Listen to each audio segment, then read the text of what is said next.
আমরা যদি ঘরে ঘুমিয়ে ঘুমিয়ে ভাবি যে আমরা জীবনে সফল হয়ে যাব, সেটা কি সম্ভব? সম্ভব নয়। তোমাকে কোথাও পৌঁছতে হলে আগে বাড়ি থেকে বেরোতে হবে, গন্তব্য স্বপ্ন দেখতে হবে, তাহলেই তুমি জীবনে সেই জায়গাটায় পৌঁছতে পারবে। স্বপ্ন দেখলেই তুমি সেটাকে পূরণ করতে পারবে। আমরা অনেকেই আছি জীবনে একটা দুটো সুযোগ মিস হওয়া হয়তো গেছে জীবন থেকে, ডিপ্রেশনে চলে যাচ্ছে মানুষ, হয়তো প্রিয়জন ছেড়ে চলে গেছে, মানুষ ভেঙে পড়ছে, নিজের ওপর থেকে বিশ্বাস হারিয়ে ফেলছে এবং একটা সময় চরম পৌঁছে গিয়ে হয়তো মৃত্যুকে ভালোবেসে আঁকড়ে ধরছে, জীবনের থেকে মুখ ফিরিয়ে জীবনে হার মেনে নিচ্ছে। কিন্তু এটা কখনোই উচিত নয়।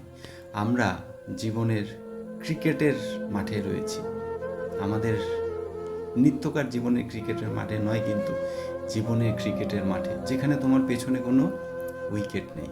অর্থাৎ তুমি চাইলেই সেখানে আউট হয়ে যেতে পারবে না যদি তুমি নিজে সেই ময়দান ছেড়ে না পালাও। জীবনে যেমন আমাদের সুযোগ আসে একটা দুটো তিনটে, হয়তো আমরা সেগুলোকে মিস করে ফেলি সেই ক্রিকেটের মতোই। কোনোটা ওয়াইড যায়, কোনোটা নো বল হয় এবং ওভারের শেষে যেই বলটা আসে সেটাতে আমরা 6 মারি, অর্থাৎ সমগ্র ওভারের রান কমপ্লিট। এই বলগুলো হলো আমাদের জীবনের সুযোগ। আমাদের এই জীবনে হাজার হাজার লাখো লাখো সুযোগ রয়েছে। একটা দুটো সুযোগ মিস হয়ে গেলে আমাদের জীবনে কিছু যায় আসে না। এরকম অনেক সুযোগ জীবন আমাদেরকে দেবে।